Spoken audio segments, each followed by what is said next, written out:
All right, Tim Scoggins, I'm calling the Shaftsbury Select Board to order at 6:34 on Monday, February 16th, 2015. Does anyone on the board have a conflict of interest with anything appearing on the agenda this evening? No. None. No. Approval of minutes. We have minutes from our last meeting.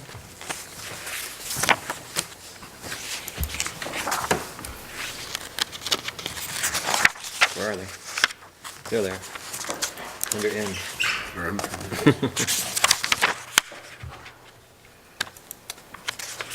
Did everyone see the version that I circulated? It had just a few grammatical corrections, I believe. Nothing substantial I'm going through here. There's just A few corrections there about exactly how much garage cost, how much money. no motion to approve. A motion to approve the minutes as circulated, seconded by Me. Tony. Any Aye. discussion? Yeah, just one addition on number 10, the purchase of the property. There was some discussion about why we needed to sign the contract, and it was explained that we needed to sign the contract to give the townspeople a firm amount to make sure the price would not change from what was expected. Dave Mann stated that signing the contract prior to voter approval allows the voters to know the exact terms of the contract for the purchase of the property. Contract states that payment is due 30 days after the vote. Dave Mann's recommended making a change from 30 days to 120 days to close. For the record, that was changed to 90 days. Was there something else you wanted me to add here? Nope, that's it. Okay. Any other additions or corrections to the minutes? Any other discussion? All in favor, say aye. Aye. Aye. It's approved 5-0-0. I also need the ones from January 20th. January 20th. Right, we postponed those. Mitch, you've had a chance to look at those? Yep. Yeah. Motion to approve. Motion to approve the January 20 minutes as amended and circulated. Oh, no, that's the agenda. There it is, under M again. That's the that's the 5th minutes. I had to go out to the website to get them. Uh-oh, I may not have looked at those. What, wait, no, we just approved the 20th minutes, didn't we? No. No, we did it February That was- 9th. That's the 9th.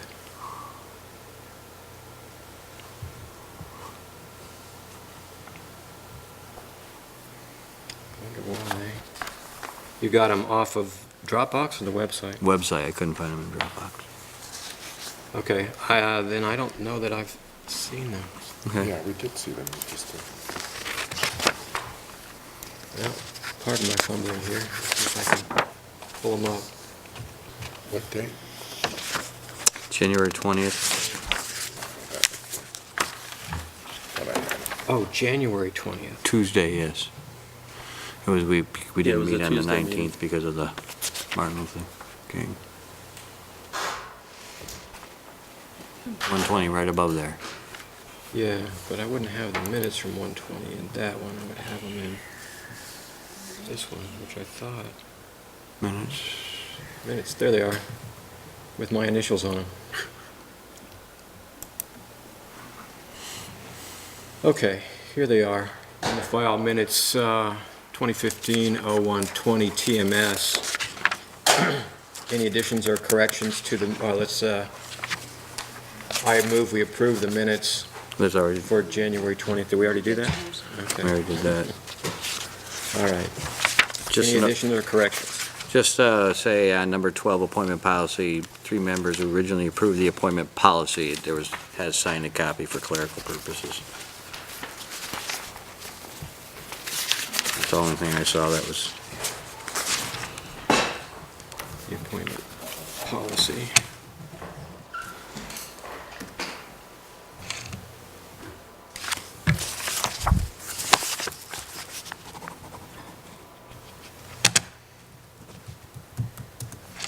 Okay, any others?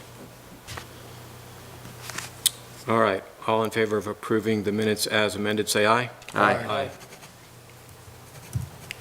Oops.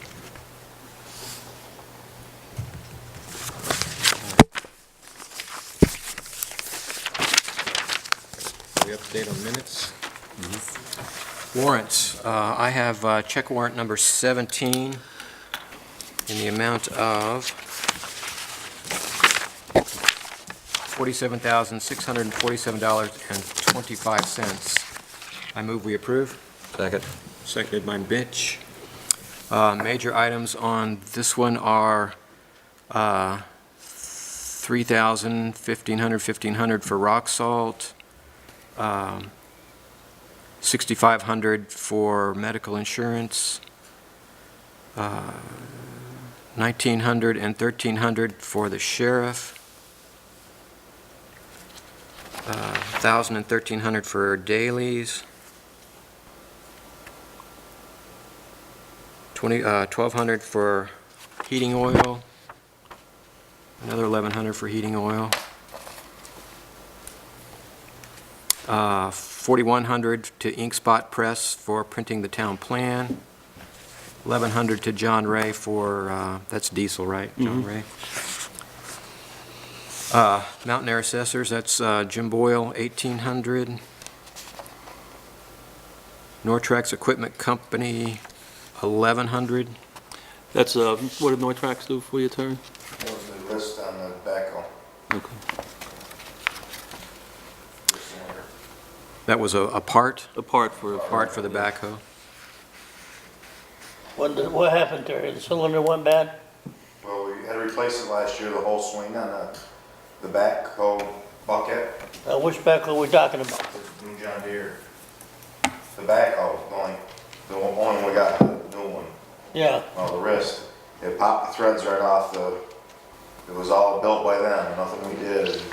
Ripped the threads right off the rod. okay. $1,400 to VRS Sales Limited. That's, fire truck maintenance for all three engines. Thank you.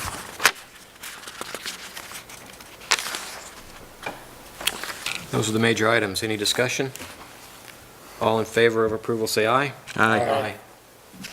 The check warrant is approved, 500.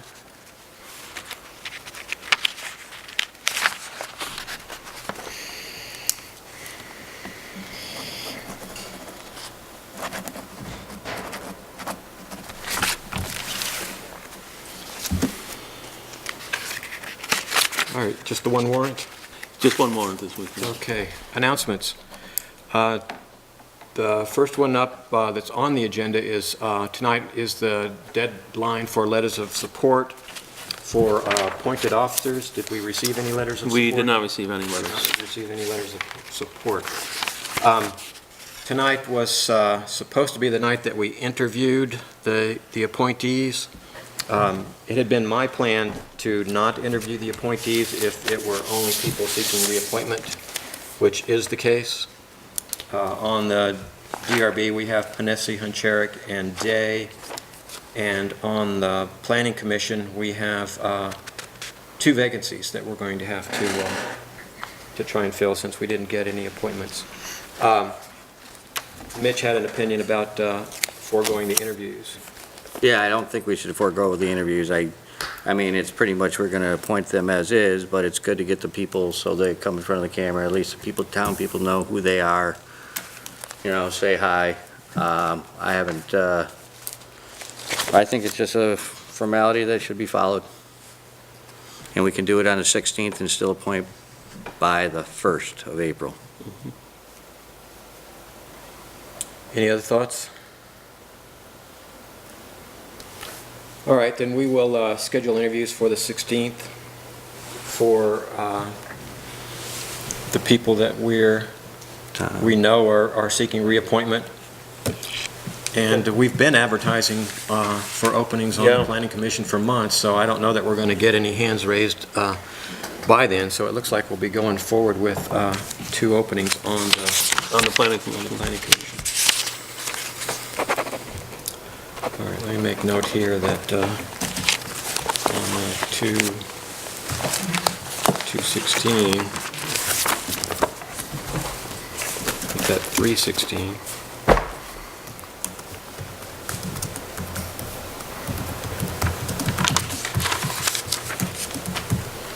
Okay.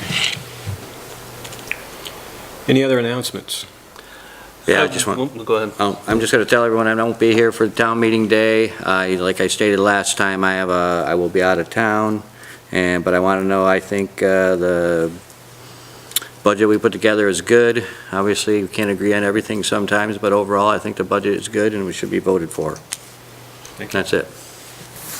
I just want to repeat the announcement from last meeting, too, that the road crew would appreciate it if you did not plow your snow into the driveway or into the roadway or blow your snow out into the roadway. It causes extra work, and you're creating a hazard to the other people in town when you leave it there. So please don't leave it in the roadway if you plow it.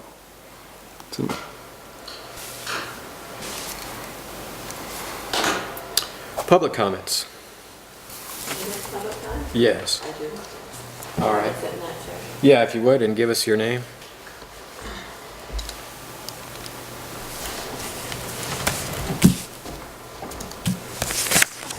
I'm Mindy. Can you hear me? Yes. Can you hear? Do we need to turn a mic around? I have one on Okay, good. camera. My neighbor Larry Grow. I received a call from Carol today about some dogs barking, and I said instead of me relaying it, it'd be better if she came in and told us exactly what was going on with the situation, and so I'll let you take, instead of me repeating it, I'd rather get. I don't know how many people know me and Larry. I grew up on Culture Road opposite Donnie Peters. Somebody, you might know him. And Larry's farm was across the way. He had Billy Farm, the other side where Donnie used to be. And I grew up with terrible dog problems there. We had 30, 40 dogs there. A lot of the dog ordinances, like the leash law, came in the 70s because of that. And I worked on spay and neuter, and I have to say that things haven't just gone backwards, sliding. And that's probably why I'm the one who's always complaining about the dogs, because of what I grew up with, what I saw happen there at Donnie's. And we did get rid of about 6 dogs from the neighbors up above me. And then I couldn't stop the barking of the last ones, and I tried to sell the property. I was actually away for a while and it didn't sell. Came back, can't sell the property because of the dog barking issue. And since it starts before 7 a.m., which is quiet hours, overnight till 7 a.m., it looks like I'm going to have to be, I will be talking to my attorney about, filing some sort of a suit involving the town or them, and I'd rather not do that, but at this point my back's to the wall, because when he goes, he's a layoff in the winter. Today the dogs barked all day long. I guess they were gone, and Larry hears them all the way up to his farm. So it's well known in the neighborhood. Unfortunately, there are renters around me now who come and go with their dogs. They're not people I know. It's just the locals who are aware, and because of the way my house sits facing north and the others face south for the view, I can't even go on my property without getting barked at on my own property. It's not a nice bark. It's the frustrated woof, woof, woof, woof, woof, woof, and it will start between 6 and 7, and it will go to around 3 or 4, depending on when he gets back, when he starts working in the spring. So I'm sort of coming in, I know before town meeting I have a lot going on, but I've got to do something about it this year. It's one dog, one person with dogs? The worst, he hunts the dogs. They're hound dogs. There's one dog that sets all the neighborhood barking. And Larry could probably tell you what he hears. But since everybody now has 2 or 3 dogs and everybody keeps them outdoors, these aren't pets. These aren't family pets. These aren't nice dogs, okay? But the owners are responsible for keeping them on the leash. His dogs have been down on my porch at night, so I know I let them run after dark. That's not the issue. It's the barking that begins early in the morning and goes, that 7, 8 hour, whatever long day he's gone. If he takes them hunting, he takes them out now very early in the morning. I'll see him coming back early in the morning with them. But today they must have been away, and I forgot it was a holiday because they barked from morning till dark. And the one dog gets them all going. So my thought was, why do I have to deal with, why does everybody have to listen to this when you could put a no bark collar on one dog? He should be barking when he's hunting. But we live in a kind of a world now where I was saying to Mitch, when I went down Horton Hill, broad daylight, Francis Kinney's dog was chasing deer across the road, not on his property. So I stopped and said, Francis, why are you letting your dogs chase deer? They like to. Well, fortunately, I could see the deer, but we're talking about accidents. We're talking about dogs not on their property, running deer. Nobody cares anymore. They don't take care of their dogs or anything, it seems like. I'm sorry, I'm getting upset. But this is the way it is, and I can see it going backwards from what we had achieved. And now we don't have Tracy anymore. You know, we don't have anybody enforcing much. And if I'm ever going to be able to sell my property for the price I need to good people who are going to want to put a McMansion up there, I'm going to have to sell for cash. Nobody who comes on the property can stand that. They're not going to. And that's why those people they sent Cecil down with a coffee can with cash in it this summer. Did I want to sell the place? I said, Cecil, I think the time to do that was probably last year. So this is what I'm dealing with. They know they can, they're trying to force me out over the dogs, but that's not going to happen. I will fight back. So, tell me your address again? 278 Tinkham Road. 278 Tinkham. And where is the problem I'm dog? talking about an old logging road. Larry will remember. I used to ride it when I was a kid. It would go up between LeClaire and Tinkham. And it's the house that the Bushies used to have. And there's people, Campbell lives with a woman named Megan something, who's Lindy Lynch's daughter. That's all I know, because she was the one trying to negotiate. And then Cecil Pratt is Chris Campbell's dad, who owns the Barrettwood lot behind that. He got hold of that. So they're trying to put a chunk of property together. And I was happy to do it, but it didn't work out. So now I'm And where's the dog that you believe up is at the Campbell place. Yeah, the address there? Do you know?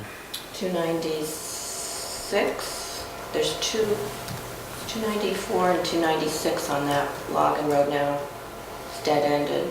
I'm not sure which one is the... It's not on Tinkham, it's on this other off Well, road? it's 296 Tinkham, but it goes, it's a right-of-way, And Campbell is the owner? Chris.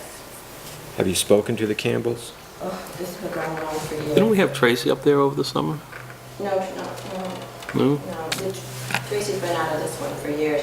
There've always been packs of dogs running loose. There were German, usually a divorce takes care. The Lawsons, they left, their German Shepherds are gone, the Bushies left. But then I've outlived maybe 5, 6 owners. How many dogs? I think 2. I think they Okay. got him down to 2. So it really would not be a problem to deal even just with one dog, since he won't put them in. I was gonna say, you know, over so many dogs constitutes a kennel. We dealt with the majority. Okay. He was up to 8, and Karen Mellinger got away. Okay, so that's Yeah. a kennel, okay. But we're down to 2. One is a hound dog, and if you want to ask Larry, he's willing to back me up, that this is, I mean, not just for living, it's a problem. And then for selling, it's a bad problem. So how much of the problem is dogs at large? Because our authority that's is... just increasing. Our authority is more clear on dogs at large. As far as dogs barking, we can enforce a noise ordinance, but I'm not sure what authority we have. We can do some checking. but Yeah, that's for going to dogs be, barking during the day, I'm not sure what Well, it authority we starts in the have. morning and it just continues. you know. Yeah, I'm sure it's annoying, but I'm Oh, not it's sure beyond what that, and I'm a what we writer. can It's- do. Well, could Larry say something? Can he come up? I haven't heard them too much this winter, but this summer they were continuously barking. I live far enough away so it doesn't bother me that much, but I can hear them going steady for 7 or 8 hours. Yeah. And you have contacted animal control about the problem? Mitch, this has been going on for years. Tracy and I have parted ways quite a while ago. Sure, she knows about this. She doesn't deal with barking. She doesn't deal with most things. If she's still on the job, I thought you said she wasn't in. I'm not, did we? Oh, no, she's still, She's she's on still the here. job, She's yeah. still Till June? technically on the job. Technically till June June, 30th. okay. That's when the kennel expires, the contract. Karen was the one who helped me with that. Yeah, yeah, originally the problem was the number, and that's easier to deal with than an individual barking dog. That is a little bit harder to Well, deal that's with. why I'm thinking of the 7 a.m. It's a, what do you call it, disturbance of the peace? There's quiet hours from 10 p.m. Yeah, I'll have to do some checking on that, because that gets interesting too, because then you'd have people who couldn't start their tractors and things. Right. So I hear what you're saying, so I'll check into that and see what we can do for you. Yeah, it's just not going to go away. So- Did you give me a call this morning? Yes, I love. Okay, you didn't leave your name, so I've, Oh, I didn't. I thought- okay, so I have your phone number, so I'll give you a call. Let me look into it, someone. Okay, thank Thank you. you. Any other public comments? Thank you. Okay, our treasurer is down for the count. He's been fighting some sort of bug, so he's not going to be able to be here this evening. Item 8, open roadside mowing bids. I had 2 inquiries on the roadside bidding. We received 1 bid. So we'll open the bid Okay. and see what it is.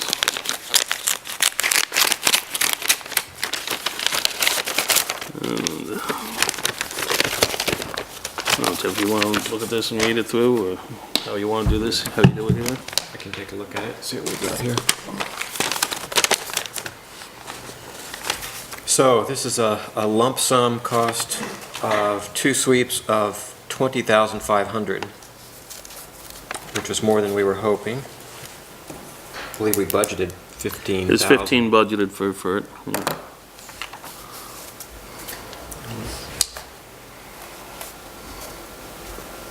He says he's available the 1st and 3rd weeks of June or September, estimated job duration 3 weeks, so it looks like we'd be doing it in June and September. It's probably good. What's the name? This is Halsey out of Manchester. Hosley. Yes. Hosley. Hosley, Yes, Hosley. H-O-S-L-E-Y. He does it for the state. Yeah, he does 7 out here for the state. He's a So professional. he's got those big red Oh, he is big. IHs. Yeah. Yeah, the things you see doing 7, Yeah. those are his. They did a good job last year on 7. Mm-hmm.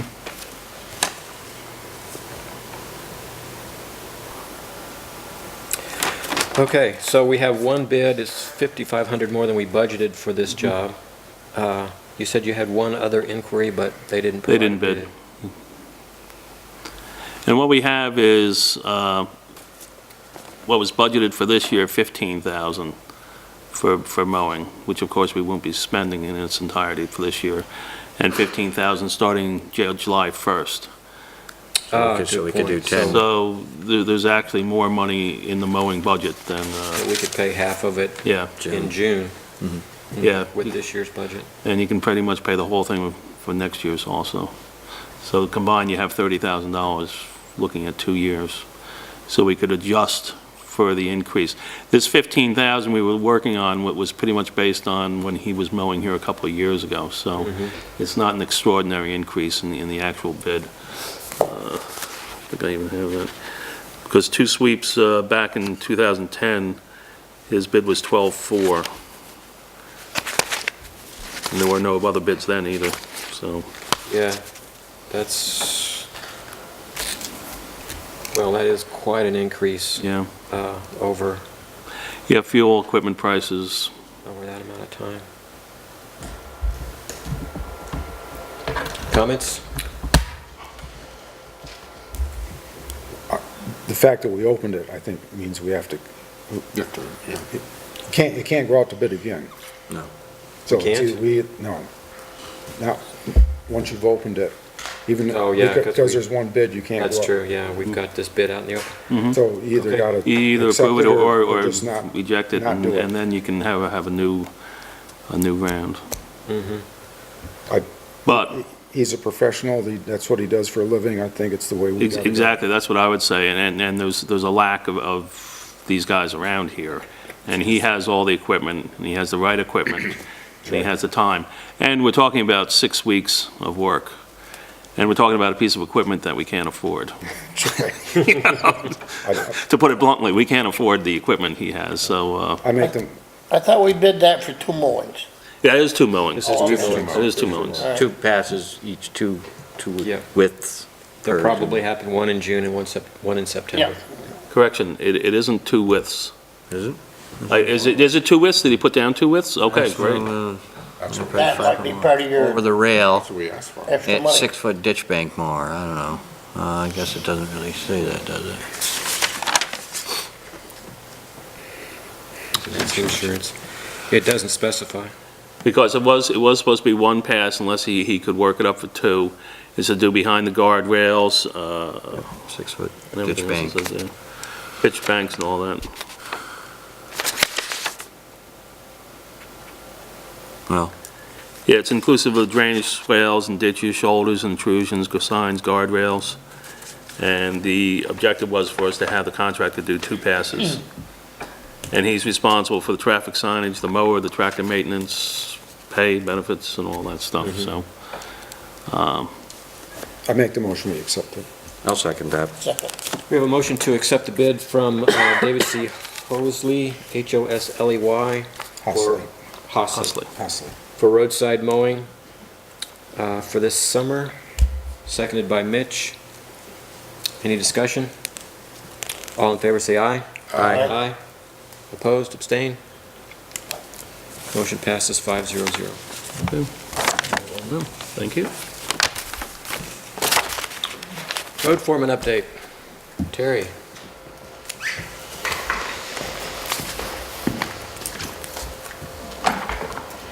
In the breather? At least when it's 20 below, you get to sleep, right? Famous moment. Plowing, Yeah. I thought we were coming in about the overtime, yeah. Well, yeah, we'll talk about that in a second, yeah, that's under you too, yeah. I guess the biggest update is back to the stones, like we were talking about, and we're doing, was it 3/8? Not halves or 3/4. Dorset had gone from a half down to 3/8 because the halves were getting too expensive. So we're moving to do it the exact same way as the prototype we've been following, which is Dorset, Manchester, and Arlington. So we'll be doing the 3/8. Terry and I were discussing that if we like this, and there is some talk in the other towns that a half or less is kind of ideal, that maybe when Terry can try and figure out when he gets some time how much we actually use, we might approach Daley and some other pit and say, can you make this for us? And then we can store it and have it here and get a better deal instead of saying, hey, you know, we're going to show up randomly, but just say, hey, this is how much we want. You'd rather have the 1/2 inch than the 3/8? Well, the 1/2 inch, what I've got out of this from reading about it for the last couple of years and from talking to Dorset Road Crew is the little bit bigger than 3/8 is big enough to get a dusting, a storm dusting, and the stone still sticks up through it, and you don't have to have the road crew go out because it's like a sandpaper, the nubs are still sticking up through, so you still have the traction. And once it gets a base in the ground, like they're saying, you plow over it and it bounces right straight up like a sandpaper, and it stays right there, and when you're done plowing, you don't go back out and sand or stone again. You can go 2 or 3 storms before you have to redo it again. Yeah. But you gotta have a little bit bigger size Okay. to stay there, the jagged edges stay there. And the 3/4, I think we both agree, the 3/4 is what was leading to our complaints, because we couldn't replicate those complaints other places. So we have to go back to what's available now, which is the 3/8. But I do like the idea of, once we calm down here, look at talking to Daley's and other people and say, can you crush us some, 1/2 inch or less? What'd you use on West Mountain Road there? Because I was up there 3/8. today. And you can see it's coming right back up after they plowed it. Yeah. It works good, but we don't have a base down like Dorset does. No. Dorset's road look like summertime. I mean, they're just as down as this table once they plow it, it's amazing. But we start off at the beginning next year, and I think it'll have real good results without any salt. Okay. Which is a Do good they idea. have to, is that just clear stone or is got a little bit of salt in it to give it? No, so, they built a,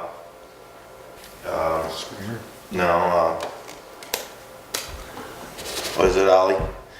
Big metal, they drop the stone through it, what's it called? No. Shifter? Screen, Screen them, or? you know, It's just The metal thing. rails, and they drop it down and breaks the chunks off it. What is it? Grizzly. They have a grizzly right there next to the pile, and they pick it up, dump it through there, then load their trucks in case there is chunks in it. The grizzly breaks it up. Once it's it broke doesn't up. bother with the chains and the sanders? Oh, we haven't had any problem as of yet, no, with the chains or, I Yeah, mean, it's so small, as long as it doesn't get the big chunks, and if you break it up through the grizzly, it stays broke up long enough to put it down. Like right now, today, we'd had problem with sand yeah. freezing right in the bodies, just, Have you got grates for the top of the beds or no? we do. We do. Then that ought to keep anything out that's gonna bother you. Yes, you're right, but the other problem with that is, if you have a problem with the chain bed, you can't get inside it to fix it. Aren't they on hinges, you can't flop them up? No, they're bolt down screens. The doors inside are the ones that are on hinges. But no, the screens are just, they're 4 bolts, lock them right down.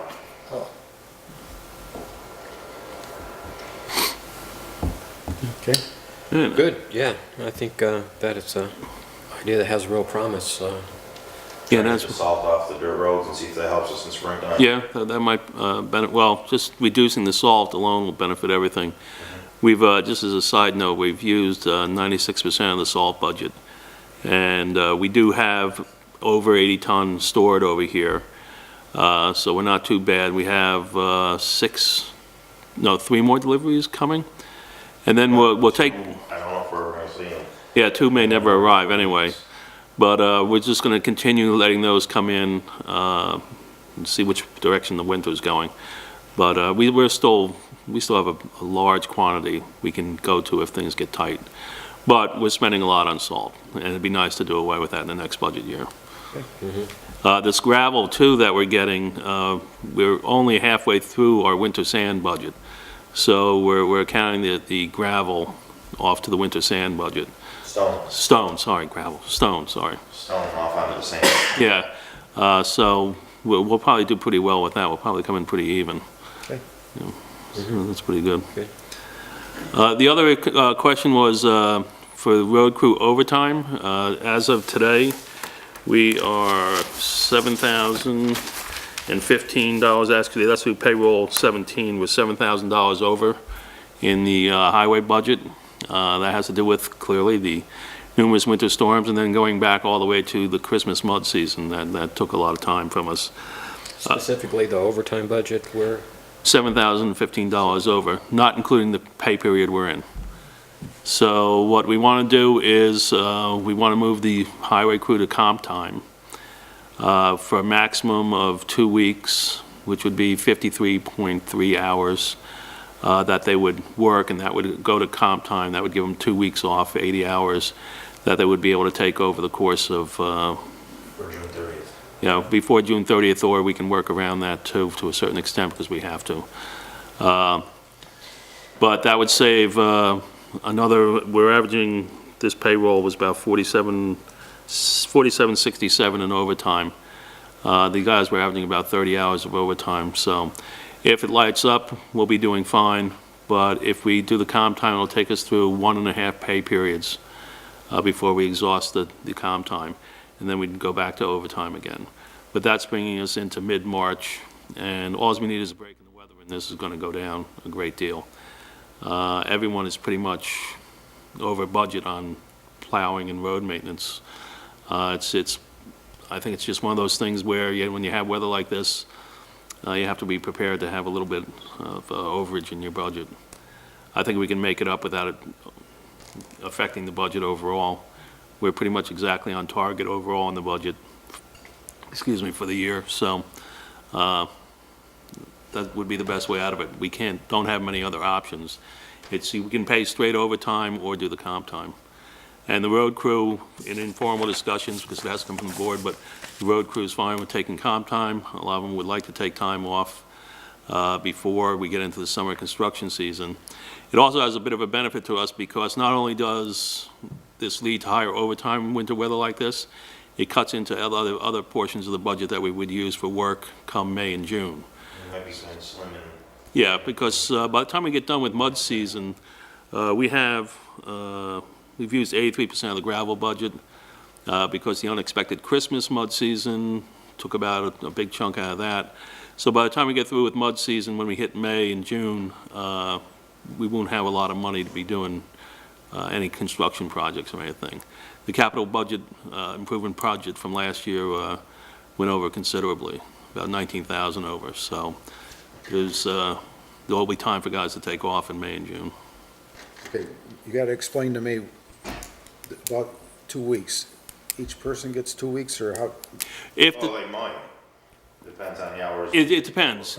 If each, I'm saying we cap the total amount you could get is 2 weeks, the amount of time to take off for 2 weeks. You're suggesting that cap, or we have a policy of that? We have no policy except to the board approves comp time. I'm just suggesting that we cap it, that nobody can take more than 2 weeks, so that people aren't sitting around with 3 weeks and I mean, depending on where it goes, it could pile up. Technically, they can accrue 240 comp hours by the FSLA. So I'm just saying, and they've agreed to cap it at 2 weeks. The board can make that decision whenever they want, because you either have to agree to comp time or overtime. Okay. So I'm just We looking might at, not have enough overtime from now to then to have only 1 week. We don't Yeah. know. We've been averaging 60 hours a week for 4 weeks. yeah, So, I mean, just on that run we've had is what the Yeah. numbers are going on. yeah, because most of the guys are coming in, I lost my page. Looking at another possibility of storm on Sundays. Yeah, They only come on a weekend. Seems so. yeah, it seems that way, and that's what runs it up. But if you're talking about 15 hours a week, you're close to a month worth of overtime before they hit 53 hours. So we could pretty much get to mid-March just on comp time, unless, of course, we get storm after storm, and there's nothing you can do about that. I'm just concerned about being short of help come grading season, Well, that's the other issue of simply, you just can't take it. okay? There has to be minimum staffing. And we did the same thing where I worked, because we were forced at one point due to budgetary things, everyone was taking comp time, and everybody had tons of it, and nobody could use it, because the job has to come first, and 2 a then, week, right? That's what we agreed.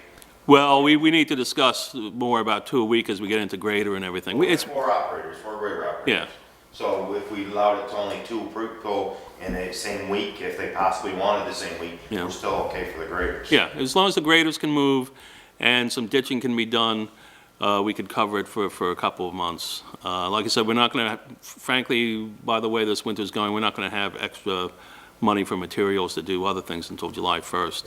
I mean, we're talking about getting through mud season and then get into maintenance and let the guys have some of the time off. In the long run, it does save the town money over paying this straight time and a half.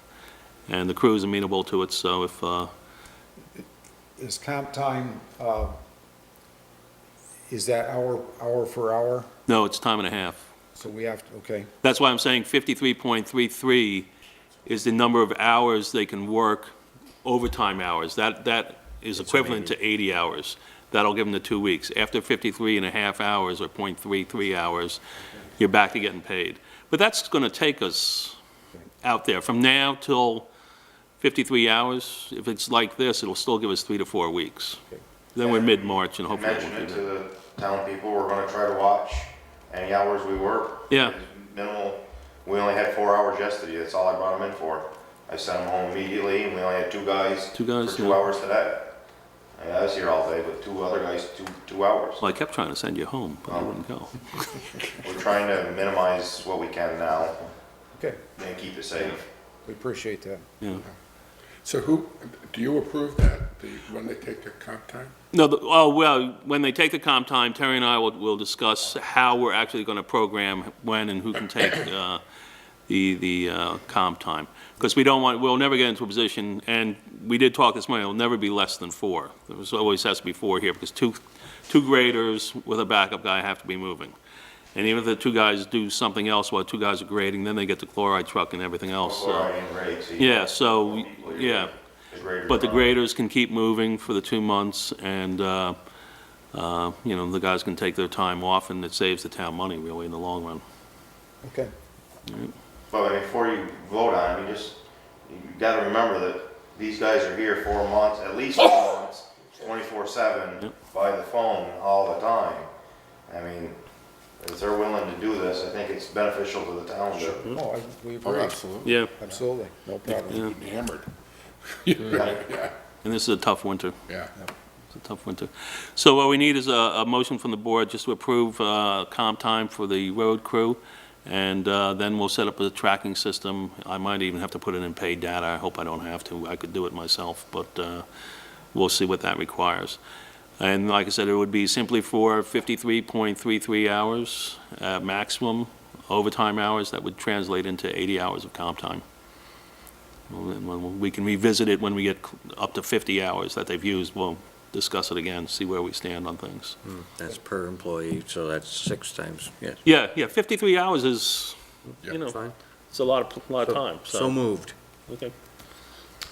Okay, we have a motion from Mitch Race that we move the crew from overtime to comp time for Up to 53 hours. for up to 53 1/3 hours of overtime, which is the equivalent of 80 hours. 80 hours of straight pay. Second. Second by Tony. Did I get that right? Yeah, I think so, yeah. Good. Any more 50 discussion? is 75, 53 is, yeah, it's right there. All in favor, say aye. Aye. Aye. Motion is approved, 500. Okay. Did we have anything else? Anything else on the roads? No? Will it stop snowing? Good. Yeah, Thank you. it's not gonna stop. Have a good night. All right, good night. Perfect, straighten out the loader. Haven't got it on yet. Yeah, we're worried we're gonna break the bolts when we do it, so we've been waiting till we get a couple days in a row to. I've been running it all over town, all runs all right. Okay. All right, item 10, report on Bennington County Solid Waste Alliance by Mitch Race. BCSWA, the Municipal Solid Waste Variable Rate Pricing and Hauler Registration and Reporting Ordinance. That's what we're talking about tonight, and this is some ideas that have been put together by the 13 towns in Bennington County over the last couple months to to create an ordinance to register solid waste haulers and for their reporting forms. This will lead into another agreement. Yeah, it's kind of an operating format. Each This is- town has to pass the ordinance so that the elected board of the alliance can then make its operating procedures. Yes.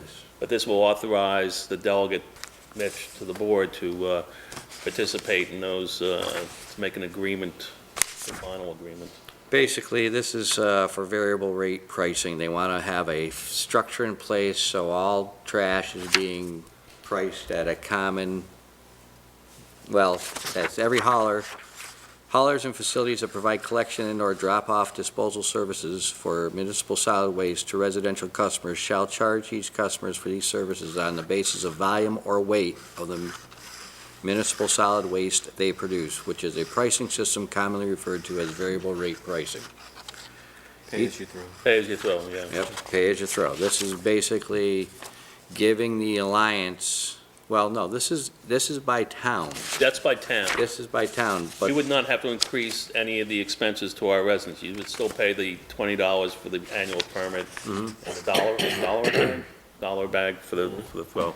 Each town will be able to set up their own pricing structure, because some towns like Searsburg, they don't really even have, yeah. they kind of have one collection point. Did everyone get this and take a look at it, this ordinance? It all came late and went in the Dropbox this morning, because it I was. sent the draft out earlier, but this was the latest and greatest one. This was, let me make sure I've got it here. Can I look at that, Mitch? That drop box ain't working for me. Okay, this ordinance is enacted to implement a variable rate pricing system to decrease the disposal of solid waste, increase recycling and composting rates, increase the diversion and reuse of valuable material in the solid waste stream, and otherwise encourage the responsible use of resources and the protection of the environment, and to provide for equitable and fair pricing for solid waste services. Yeah, I can give you this one. I think we should put it on the website, let the people of town see it. It's basically, we already are a pay-as-you-throw transfer station at this time. There's not much changes for us. This is more or less laying the groundwork to put the alliance together. And once we have the ordinances signed by the town, which are basically the same boilerplate, with a couple little differences possibly on the enforcement.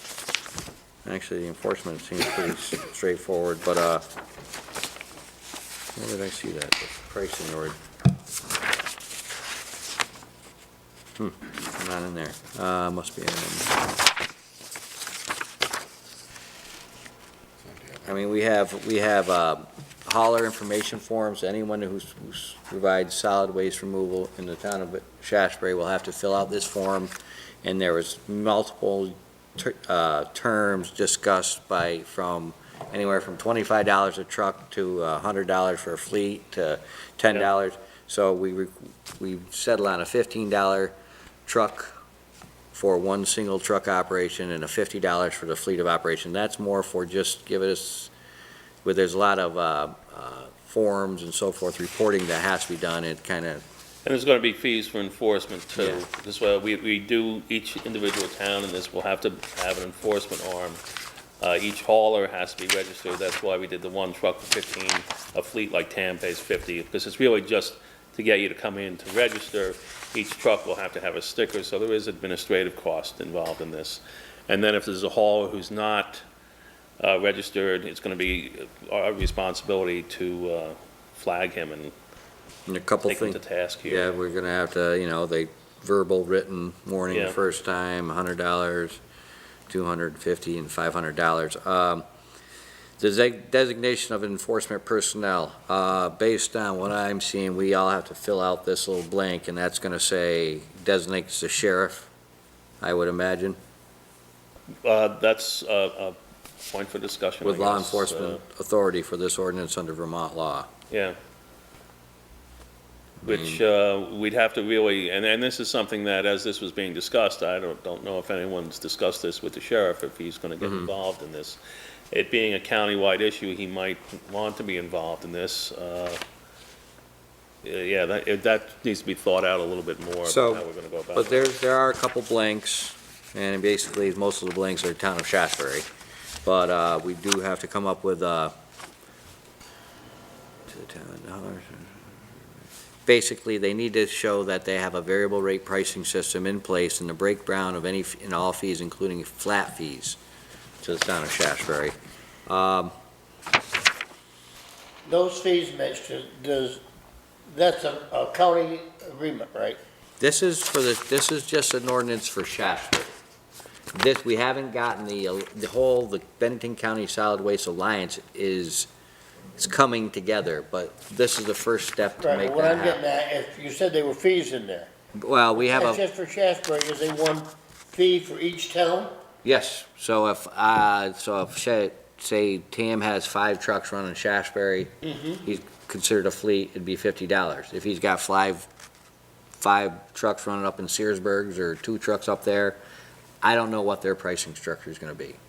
You may have to pay for each town? Well, I think the Alliance agreed at a $50 fleet fee, because some people wanted $100 a truck, and my Yes. objection, and Mitch's were, and other people's was, wait a minute, this is just a tax, because if you charge Casella or TAM or whatever, that's just gonna be rolled back into the fees. So we need a little thing to get TAM to register, and the private guy to register. That's why it's 15 for one truck, 50 for a fleet, and the fleet, I guess it's 2 trucks and more. And, Yeah, it's just a but- way of doing it, but you don't want to nobody wants to hit like TAM with, he has, 22 trucks? Yeah, Nobody wants to hit him with $100 a truck or something, because Or, every town in you the know. county doing that, and but it'd be he kind of doesn't, ridiculous. he doesn't operate in all 13 towns No. either. Well, So, Yeah, but if he operates in 2 or 3 towns, does each It'd town? be each like, town, he'll pay $50 to each town. Yeah, no, even that's a Right. lot. No, It's, you know, he knows, we both know what you're talking about when you get into that, because it's expensive enough to do business Yeah. without going to add this on. That's why I think we were arguing to keep the fee, that And fee admit- down and as nominal low as fee possible. But that's for Shaftsbury. That's pretty much what, I mean, there was a lot steeper ones discussed. Yeah, there were. I'm like, I there were mean, people, what I'm some of getting these at, Mitch, is people like were, my dump truck alone is $1,500 a year, just to register that truck. Yeah. Put it on a state road. And then he has many other permits he has to buy for each one of his trucks from the state. And they- I mean, so that is debatable though. So, I mean, this is not set in stone, this is ours. We could change that, on this required fee. Well, this is, yeah, the holler form, The point of the fee is what? there's a lot of reporting that needs to be done. Enforcement.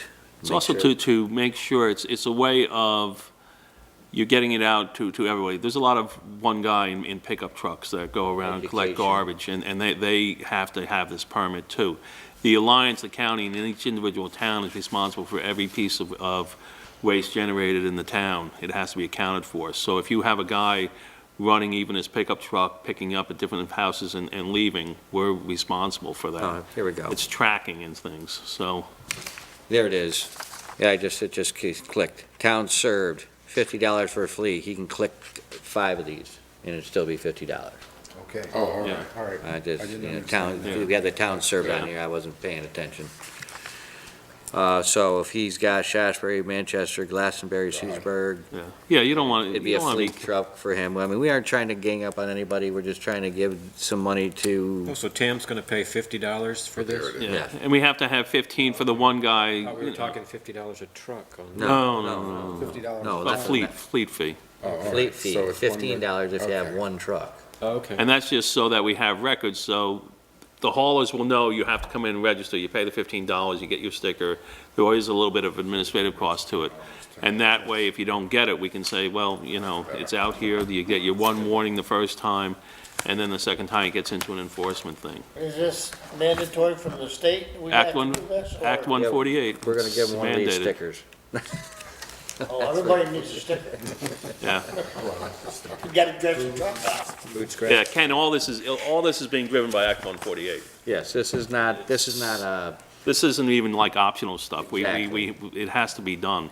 this is. It's a state mandate that's, Yeah, the ordinance for the Bennington County Solid Waste, for the towns to become part of the Bennington County Solid Waste Alliance is in lieu of forming a district yeah. and not doing anything and facing fines by the state.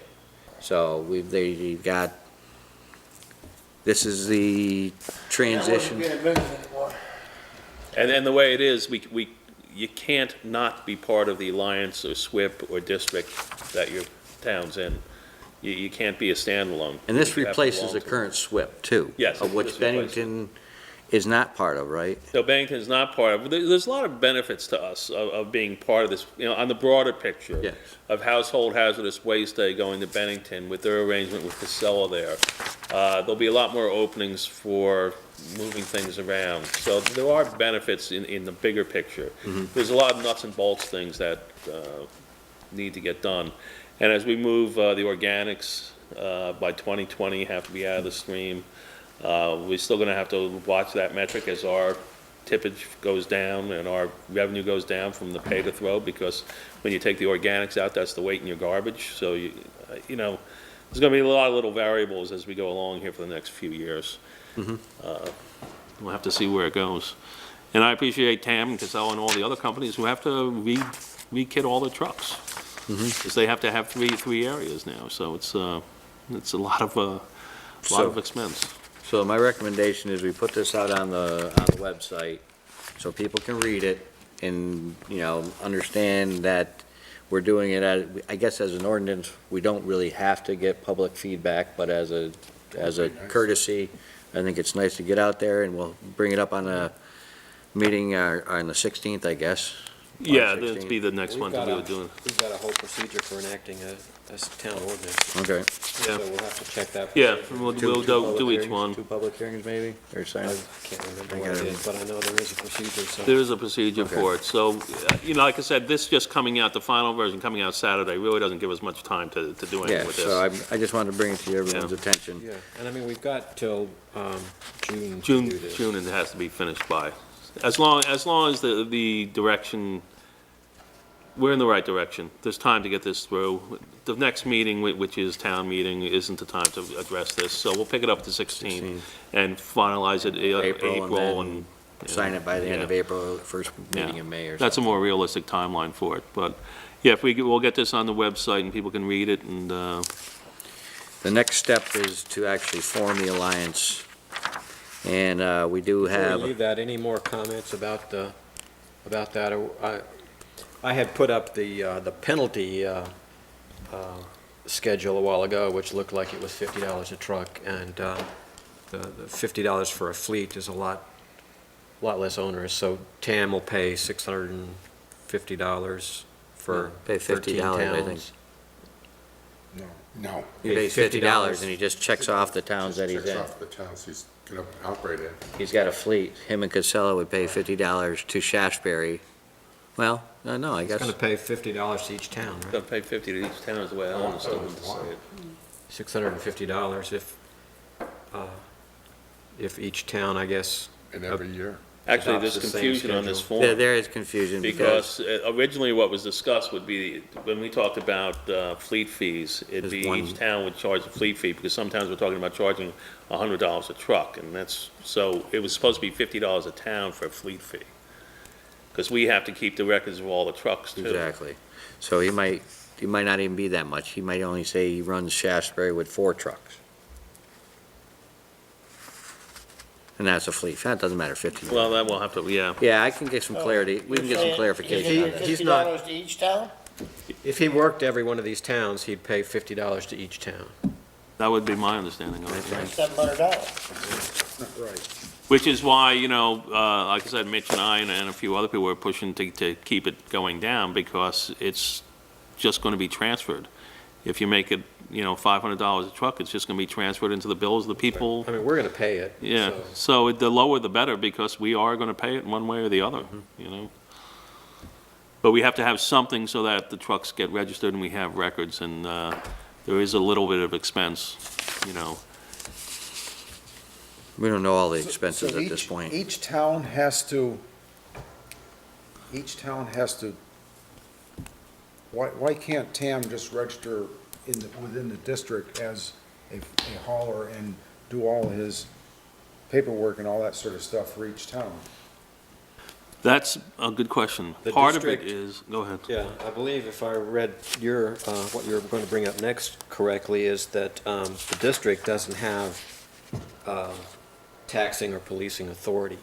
The alliance, The alliance does not have taxing or policing authority, so it's up to each of the towns in the alliance to exercise their authority to enforce an ordinance that says thou shalt pay $50 to pick up trash in my town. Okay. And then we have reporting obligations too. We have to make quarterly reports on the different solid waste that's collected and transferred out of Shaftsbury. Now, TAM obviously gives us that report for doing the transfer station anyway. Yeah, we have a kind of a unique situation, because we have a relationship with TAM here. Yeah, and we talked about having the haulers and truckers pay to the town, or report to the town, but I think we determined that, well, isn't the alliance in charge of all the town? If you give it to the town's just gonna have to give it to the alliance. I think we just had to give it to the alliance at last meeting, right? So they would only report to the Bennington County. They wouldn't have to break it down by towns unless, of course, they were doing business with the town directly, like the relationship we have here. So TAM would have Shaftsbury's transfer stuff and the Bennington County. And again, it gets into the small guy with the one truck that has to be kept track of, and we have haulers that haul into Massachusetts and over the border into New York, and that has, some of the methodology isn't even figured out here on how to do some of this stuff yet, but we know there's going to be expenses involved in it. I mean, what the state is asking for, in some cases, it's like, how is that even going to be enforced? How are we ever going to figure that out? And what's the name of that system they use? Something track? Yeah, retrack? Retrack. Yeah. Retrack. That's going to be important for the, Yeah, and we're using that for some of our quarterly reports now, and for the Hazardous Household Waste Day, we enter all that data in there.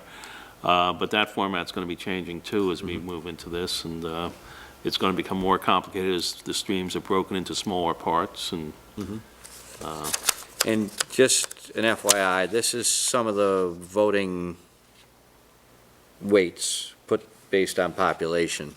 There were three different options. Yeah, let's make sure we're all settled with this business of the ordinance and the fleet truck before we move on to the question of how the alliance is going to be structured and voted on. Well, do we have any say? Right. Well, we have to give it our blessing and adopt it to be part of the alliance. If Shaftsbury wants to be part of the alliance, or do you want to do it on your own and pay fees, it's going to be much more expensive to do it on our own, I think. Well, I think the answer to your question is yes. We have representatives there, and if we don't like the way this is going, we can argue for it, but ultimately, it's going to be a group decision. Okay. And tonight would be the first night, the final product is before any of the boards in the county right now. Yeah. So There's going to be discussion. And that's good to have this out here, because we can bring this back up in March and cobble together a new, I mean, yeah, this all, you do have input to all this.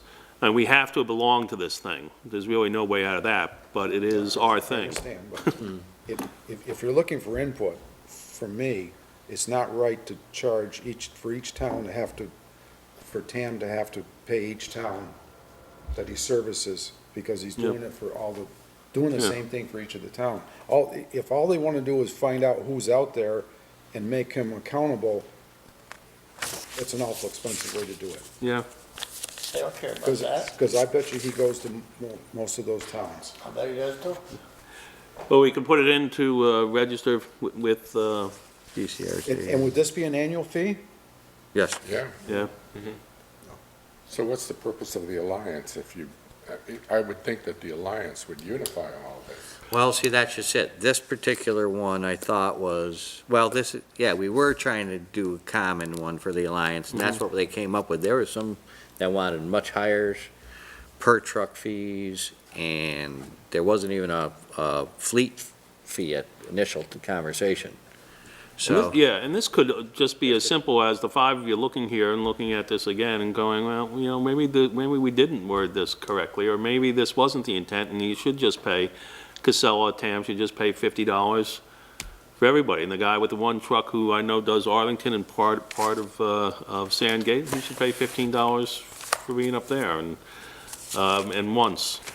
If this is all Bennington County, I would think $50 would cover everything. Yeah, and then moving it into, as the alliance is put together after the authorizing ordinances are passed, then there would be a place through the committee to actually report all this to directly, short of being a district, but you need someone there to coordinate this, because we're having discussions, they're like, okay, we're going to do this and that.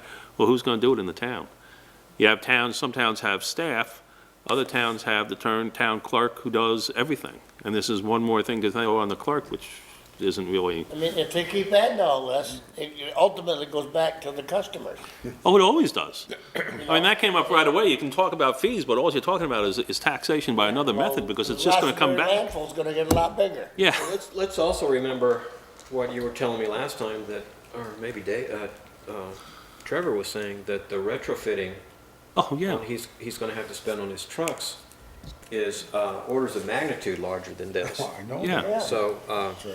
I don't know that, you know, if we had people arguing for higher and people arguing for lower, I suspect if Trevor were here, he would say, don't worry about the $650 here. It's not even going to retrofit one truck for me. No, he's not even going to retrofit his But, I mean, hubcap. Each It's like truck's your- $200,000. It's like your car is registered in the state of Vermont, but you don't have to pay each town that you drive Yeah. in, and this is what this is doing. That's what it is, basically, yeah. Well, Yeah. I mean, I'm not sure. That could be interpreted either way. Okay, well, That's what Well, that would I've be got a nice. question in the mic just to make sure. Yeah, Yeah. I mean, that would make sense. Yeah.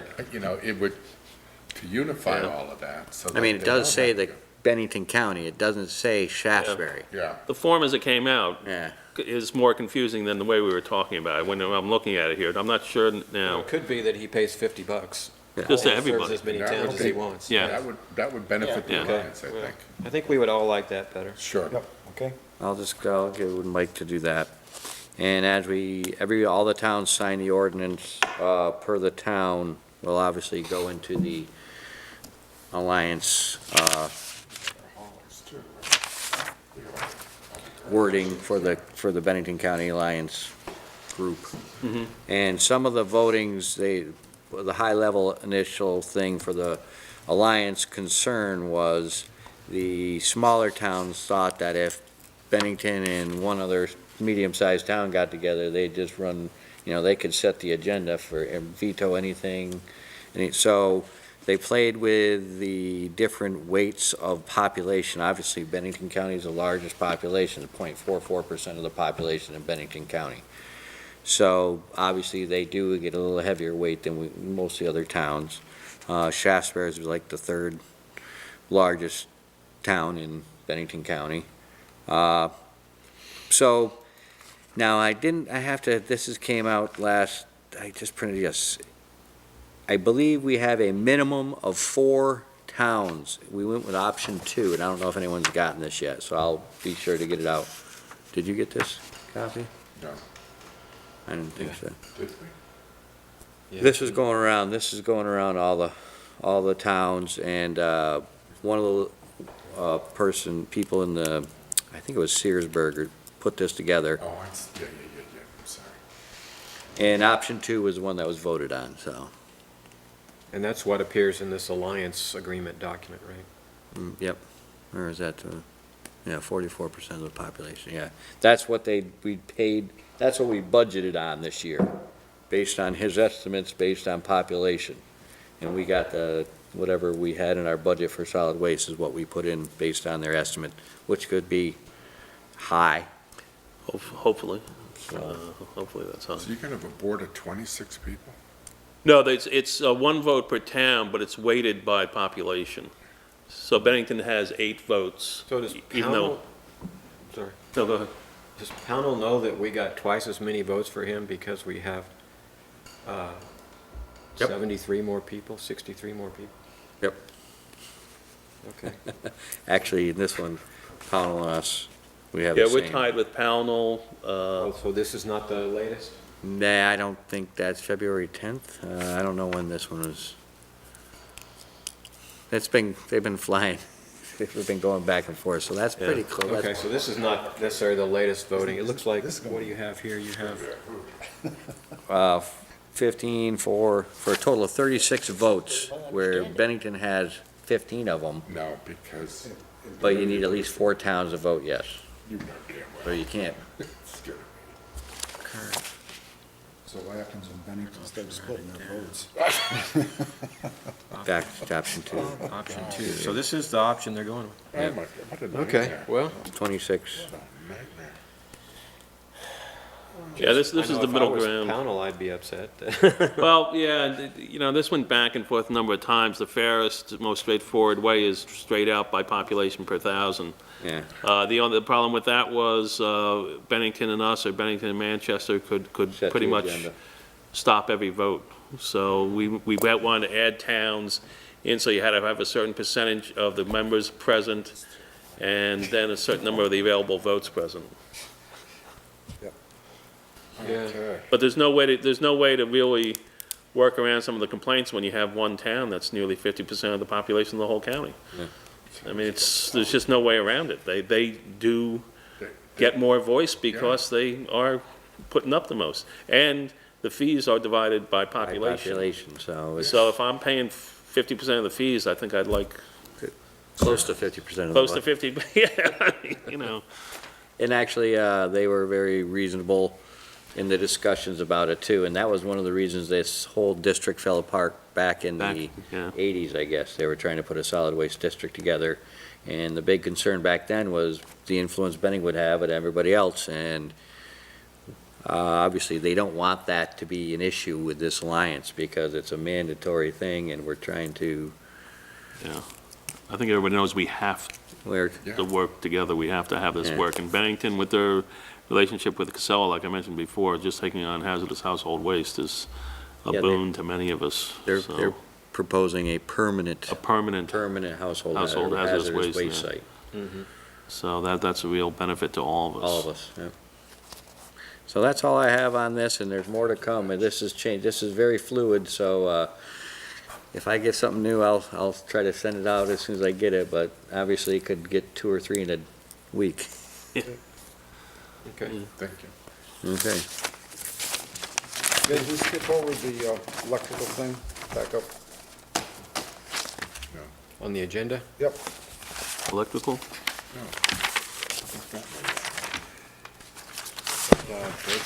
Yeah, Oh, VOSHA, that's coming up later on. okay. Town meeting preparations? Well, basically, as far as I know, we're ready to go. The school has they have a form that needs to be filled out to reserve in the school. They have our insurance. I've spoken to Jay, and Jay's been setting up for years, so pretty much I'll join him in the afternoon, just give him a hand, and Judy's ready to go. I'll be putting a presentation together Good. that'll look a whole lot like the town plan report, and I'll send that around to you guys to see. I'll make sure that I coordinate with the school on having presentation equipment available. Are we first or second? School is first, and Oh, then it's for what second, time? yeah. What time is school? I think it's in the book. I think it is. I may not be right. I didn't know. Maybe in the very beginning? School business meeting, 6:30, town business meeting, 7:30. Okay. Got it, okay. Balloting, 7 a.m. to 7 p.m.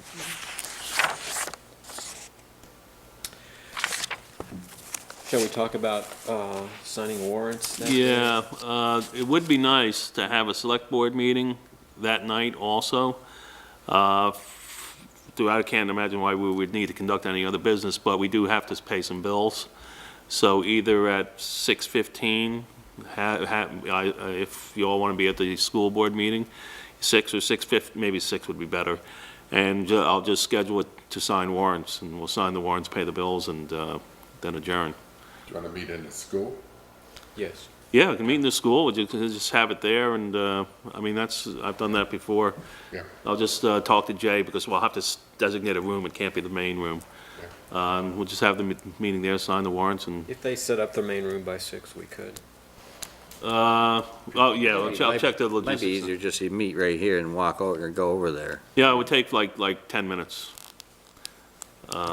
There's a big public meeting, an hour later, so if there are public comments, well, that would be the place to make them at town meeting. But this is just a procedural bill payer. Yeah, It would be quick. I mean, I would have nothing on the agenda except warrants. yeah. So you want to meet here at 6 then? Or do you want to, Whatever, doesn't make a difference. I'm not gonna be here. you're not going to be here? I would suggest that we meet at 6 at the school and Be easier. ask them if they can have things set up by 6 Yeah, then. we just need a classroom. Yeah, the table in the hallway would do it, actually. I mean, Well, it's a select board meeting, we have to be prepared for the public to come. Public, absolutely, Yeah. public has, So is aware of it. ideally, if they could just bump their schedule up by 30 minutes and have everything set up, we can ask that. Jay was pretty much sure it'd be set up by the time I got there at 3 o'clock, so. Okay. He's had some experience doing it, so I think it's going to be set up pretty quickly. So you'll have to tell in the. I'll talk to agenda- Jay tomorrow. No, you'll have to say in the agenda that it'll be held at. Yeah, I'll be held at the school, and I'll just give a location in the school. I'll just run it by Jay, see where we can. Okay. But other than that, I don't think there's anything else we, No, I don't think so either. No, if you're going to check in on the AV equipment, just to make sure you can do your presentation, then that's really all that needs to be done. PowerPoint. yep.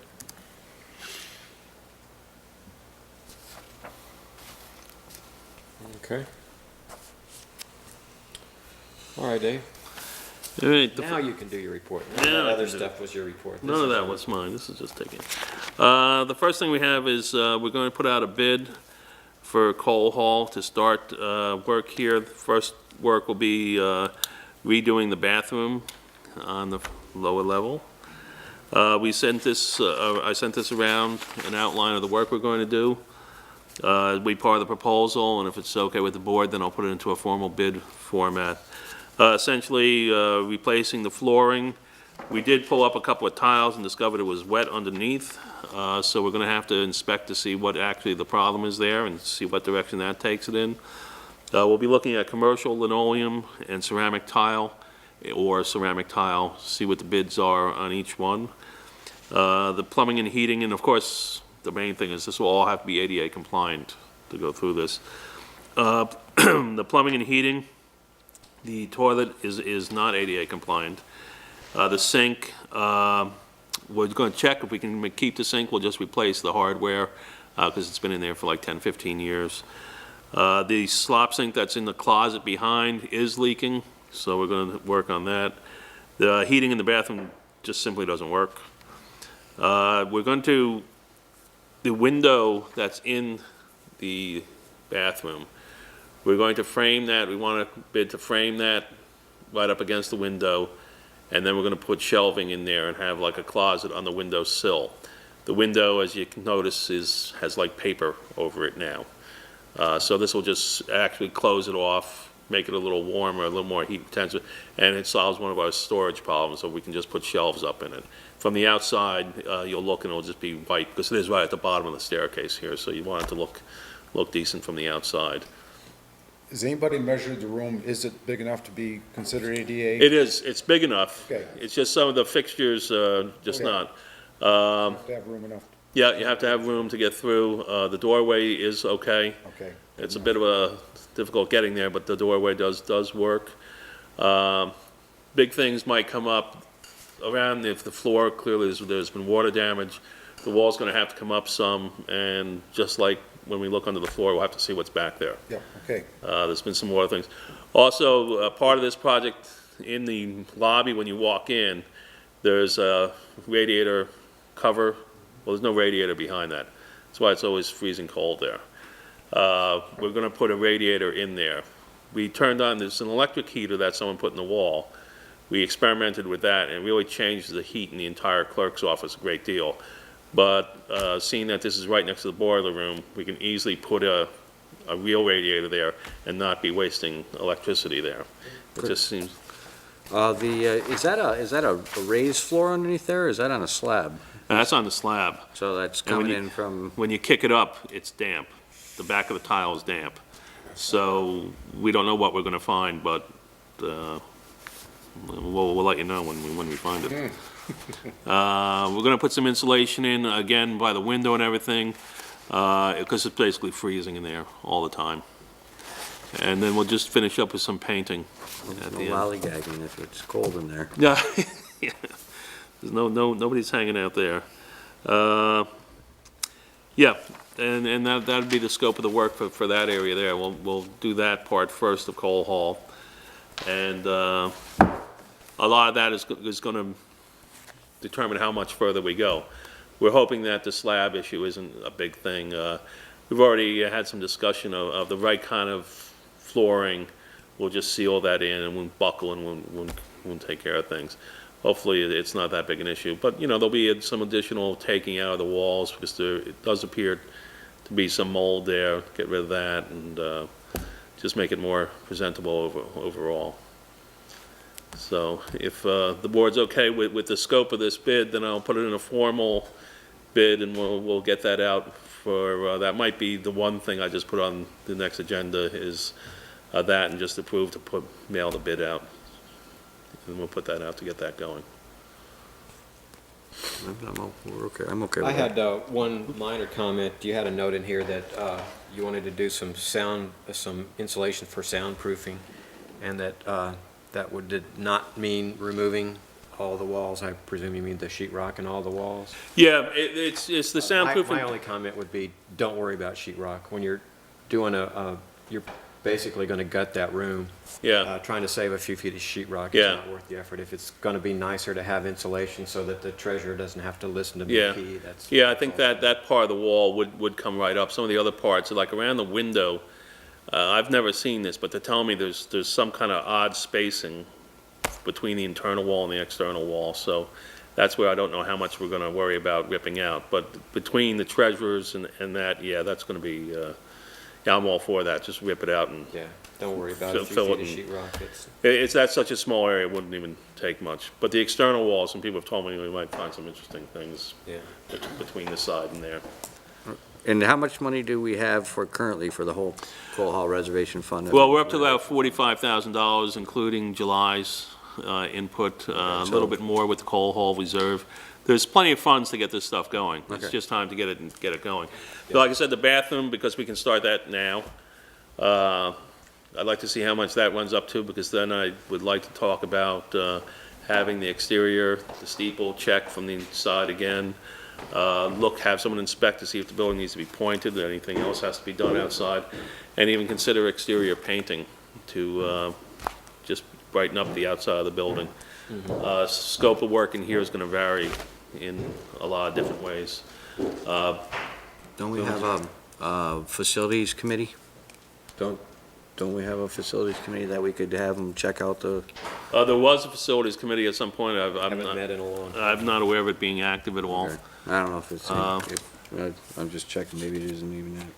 I mean, whatever you want to do with that, because we can have a facilities committee come around and check out some of this stuff too. But I think we're going to need, kind of like when Mesner was here a few years ago, Okay. just someone who has some expertise to go up in that thing and just make sure it's all in one piece, and if there's something that needs to be done. Because structurally, because part of the cornice fell off, and that needs to be replaced. It'd just be nice to look. There was some report of water and lots of guano up there that maybe we should be checking to make sure that it's not a big problem, something that needs to be addressed. And in here, it depends how quick the money goes on some of these projects, because it'd be nice to paint inside this room too and get this straightened out. Did you make a motion, Mitch? Did I hear you make a motion? No, I didn't make a motion. I'll make a motion to allow Dave to request bids for the bathroom and the heating work for Cole Hall. I'll second it. Motion is to, shall we say, accept his description of proposed work as circulated for our repair and maintenance of the bathroom in Cole Hall. Yep. Moved by Mitch, seconded by Art. Any more discussion? All in favor, say aye. Aye. That is approved, 400. Ken, we just approved this motion to accept David's proposal for the bathroom work. Do you agree? So we'll make it 500. It's 500. Okay, the next item was interior work in the administrator and treasurer's office. It's a nice time to separate these two offices right now. What I'm looking at is, again, going back to the Mesner report, or Mesner, I believe it was the name, who surveyed the building a few years ago, suggested breaking the area up, suggested closing up where the windows are between the clerk's office and the manager's office, or the treasurer's office. So I'd like to just hire a carpenter and just close those windows up, and then we're going to split the office across. It'll be pretty much a 65-35 split, with the treasurer having the front part, and myself, Jen, and Joan will take the back part, where my desk is and where the treasurer is. Pretty much the wall would be right in the front of where Bill's desk is now. And it serves a number of purposes. It gives the treasurer a place to work. I mean, it's been okay, but really, we're both on the phone, we're both having people come in, and it can be really distracting work environment. So it also helps out when people are coming in to pay, because they should be able to talk to the treasurer in private. And the treasurer also needs to have a place where he or she can collect all these funds. And we're trying to take myself, Jen, Joan, Judy, out of collecting money, which is in none of our functions and is kind of not the best procedure. So the treasurer would have their own place to conduct their business. The safe would be in the treasurer's area, everything Bill has, and it's the same space. Actually, it's a little bit bigger if you wanted to look at it that way than what Bill has now. And it would allow my side to have room for Jen or Joan to be in there working, and also a place where someone could come in and talk to me without having to sit on the safe. I could squeeze a chair in there or two. So it's a minor, it's wall, sheetrock, some insulation. I don't imagine it won't cost anywhere near the $3,000. So I guess I'm just seeking permission to find a carpenter to get it done, and we'll move on. The carpeting, nothing else has to be changed. It's just building the wall across the room and closing up the windows. All right, I have moved that David be allowed to move forward with additional minor renovations in the town administrator and the treasurer's office. Second. Any more discussion? All in favor, say aye. Aye. Aye. So that one is 4-0-0 with Ken stepping out temporarily.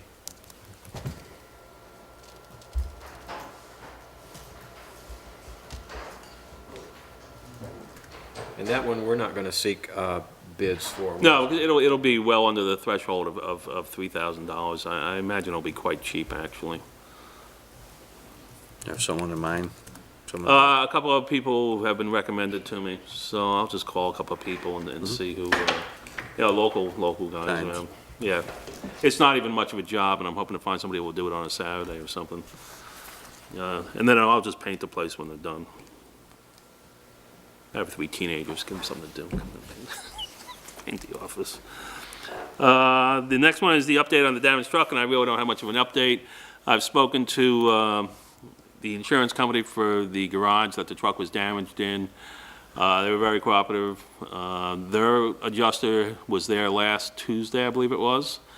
They were waiting on his report. Our adjuster should have gotten there by the end of last week, and I'm waiting on their report. I did talk to the insurance company. They welcomed anyone from Delories to come up and inspect the vehicle and make their own report. I spoke to Jeff and Dave Delory about that, and David might be heading up there to look at it. I've also expressed to the insurance company that regardless of the outcome, I would like the truck brought back to Delories for all the work to be done. Just simply because they're going to be doing all the work on it for the next 10 years. I mean, it's not going to be, I shouldn't say this, but it's not going to be total. So we're going to get in the truck. So I'd rather have Delories do the work here. There may be a certain push to have it done at the International in Burlington, but it's our vehicle. If it's being restored, I even think it would be worth picking up the flatbed to bring it back here. They're driving and they say it drives fine. Well, they're driving it from one side of Swanton to the other. Before we drive it 180 miles, I think I'd rather have it tested more. But the status is pretty much the same. It'll come down to the way their adjuster, our adjuster, what Delories says, negotiate it back and forth, and get the repairs done, and it'll be on the road.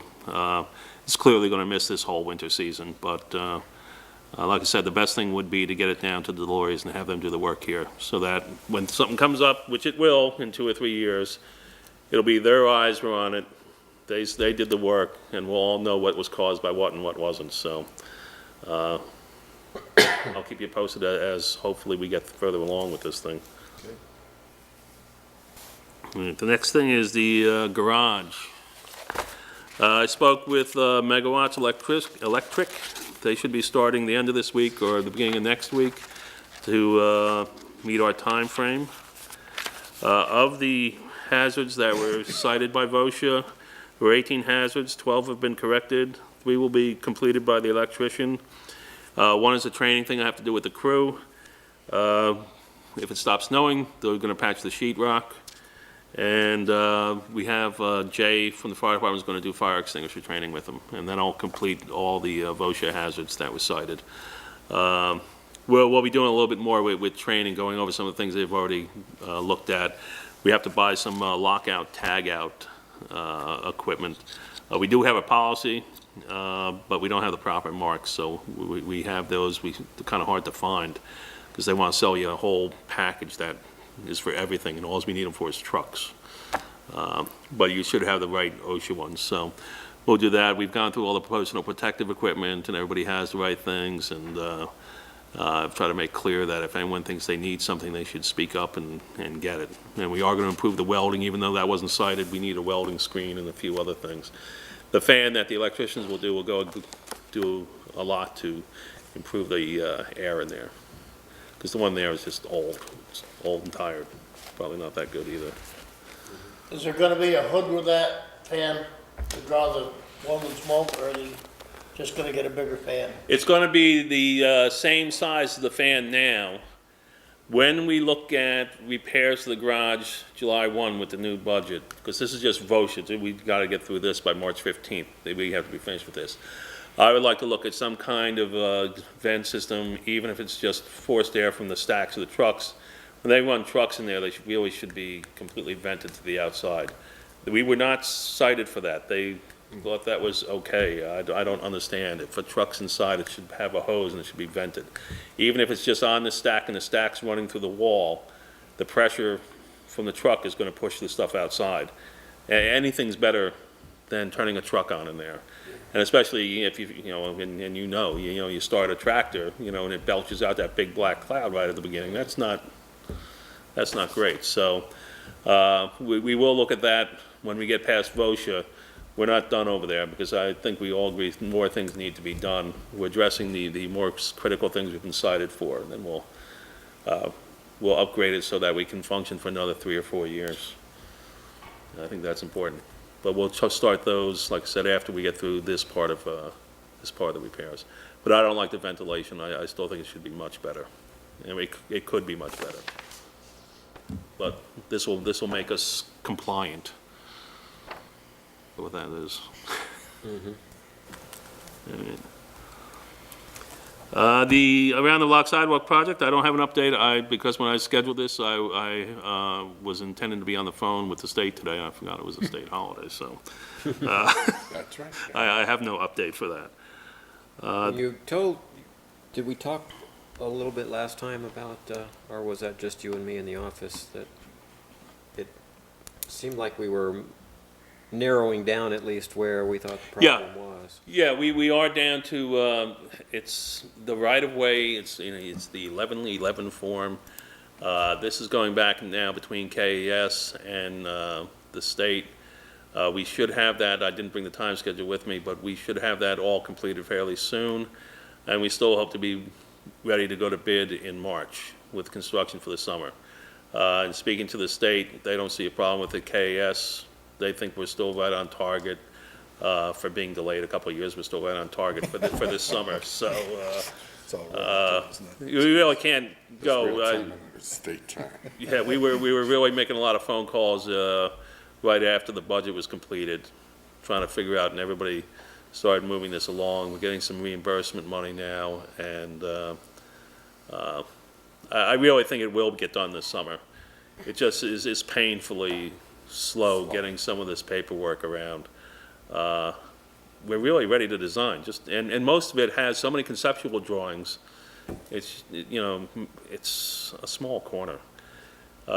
We hope to get the right-of-way signed quickly, so that because Trevor has to sign for the easement, it is not the right-of-way, the easement, so that we can do the work there, and then it'll be done. The actual construction will be probably the quickest part of this entire project, because there aren't even a lot of curbs on that corner when we're all said and done. It's not that much. And the safety equipment is all part of it, the flashing lights, and I think there's a street light too. Anything on that culvert in the hollow yet?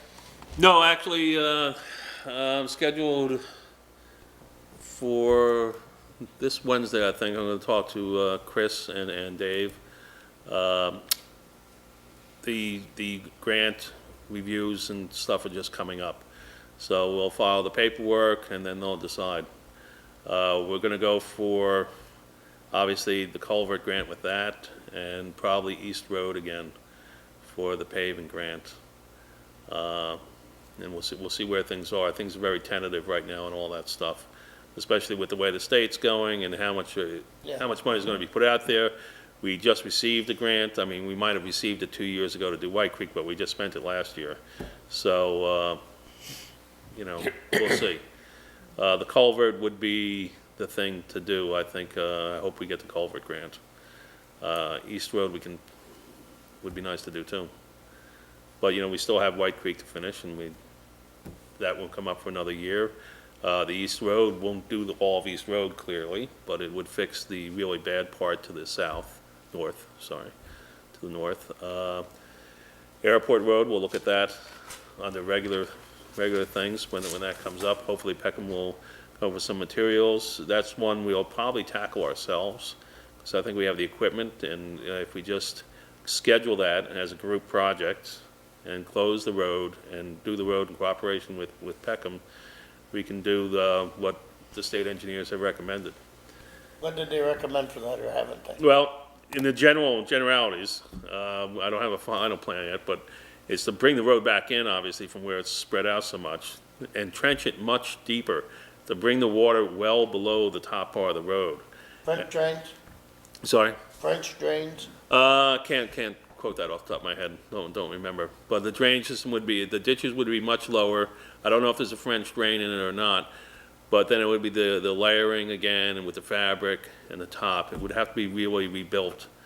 You'd have to take a lot of material off and put it back on to do it right. But a big thing they were talking about was getting the ditches way down from where they are, to draw that water well below the surface of the road. Right, but if you take that water table down on either side, whether it's with a ditch or a French drain, Yeah, and that's 90% of the battle right there. yeah, and that's exactly what they came up quickly. And I was talking to them, this was back in December when we were talking about this.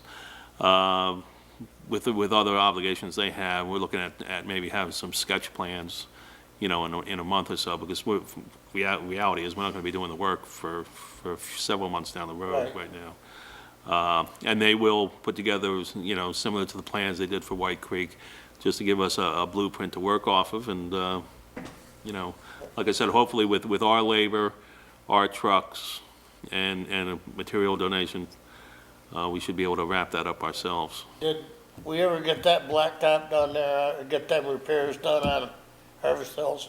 The Harvest Hills repairs did not go through because it never stopped freezing or raining or snowing. So the pallet is actually sitting in the garage. Okay. By the time it came, when we got, because we ordered it with Norm, Yeah, and by the time it came, it was just, you know, yeah. if it would ever stop, we could have done it, but even, you know, it's either snowing or melting. It's not conducive to putting down pavement. Or freezing. Or freezing, yeah, or freezing. Okay. Next thing was, in the personnel policy, I sent this around, I changed parts of the sick personnel day policy to make that better reflect. The first object was to make the sick time accrual coincide with the vacation time accrual that we changed before. So the real operative parts of it, we're just changing the rate of accumulation that the employees are entitled to 12 sick personal days each year. Sick personal days will be credited July 1 of each year. I took out 2 full paragraphs of this because it was on how to computate under the old system, which is no longer relevant.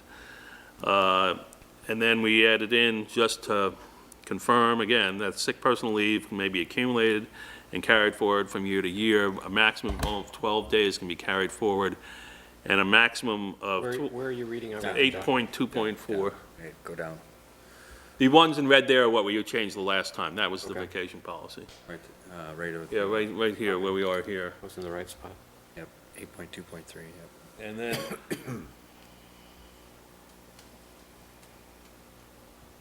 yeah, okay, so I had to read that myself there for a second.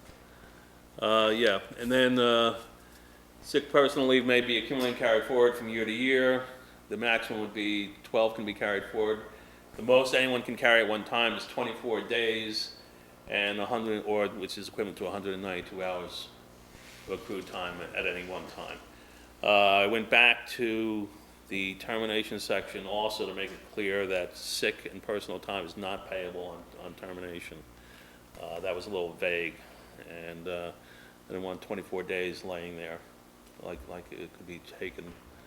And that's it. And the main impetus of this is just we changed the sick time, the vacation time, so that was all issued at the beginning of the fiscal year, And this will line it up. It makes the paperwork with pay data and everything a lot clearer. It's the same amount of time, except you just get it at the beginning and you use it. I did have a conversation with the crew about personal time. It is set in the policy, what you can use it for. And I just remind them that 24 days, if you break your arm or something, disappears pretty quickly. So, harvest, keep your sick time tight, because after the 24 days, you're really done. You have to go on disability or AFLAC if you have it, or whatever.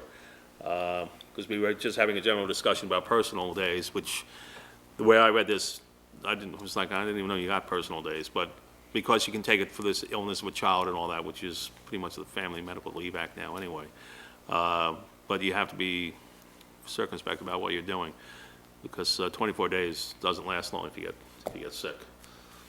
But I think this just clarifies it a great deal for everybody. It makes it easier to understand and easier for us to account for with our pay data, as they put it on everybody's timesheets. So this 8.2 stuff is what you're suggesting that we change? Yes, that's the stuff that would be in there now. And the numbers, employees are entitled to 12 sick personal days each year. Is that a new number? No, that's the same number. We haven't added any time. It's the same number as before. You're just clarifying the wording here? Yeah. Okay. Well, because the parts that were there talked about you would earn a sick day after this many quarters of work, and we're giving them all at the beginning now.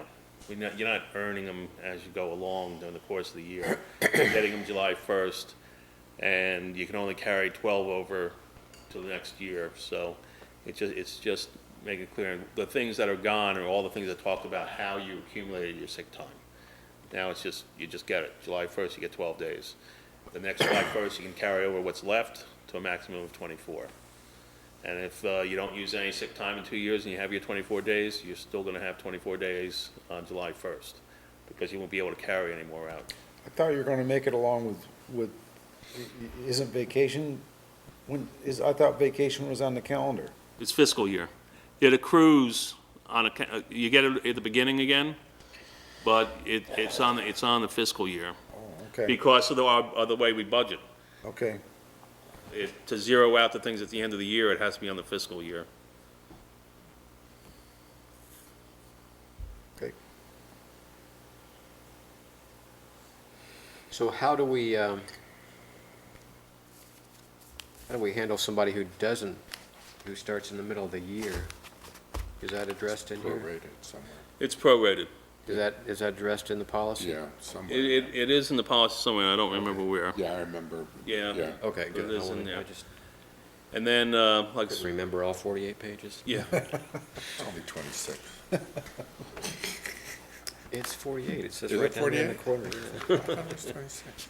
Anyway, It's a big policy. it is a big policy. It is. It's- And I did have a new one, I'm gonna have a new one as we make this change and the last change. We're gonna re-sign the policy because it has to be reissued to everybody. However, with the comp time discussion, I wanna change the wording in that section. And we'll bring that up probably on the 16th. Okay. And then we'll re-sign this, because I think the comp time wording has to be a little bit clearer about how we do that. And then, unless I find something else in this that I think might need to be changed, we'll sign this, the board will reissue it as updated as of March 16th or something. And it'll be recorded with Judy. We'll get all these things recorded in the right place so we know who's signed it, when it was signed. And then it'll be reissued to all the full-time employees again. But they'll all be sent electronic versions and save a forest. Are we all in agreement with Dave's proposed changes on sick leave and personal days? Yeah. All right, so you Okay. can proceed with the comp time, and then we'll address it on the 16th. Okay. The next thing is the assignment of the lease, the never-ending lease saga from across the God. street. I thought you already sold the property. Yeah.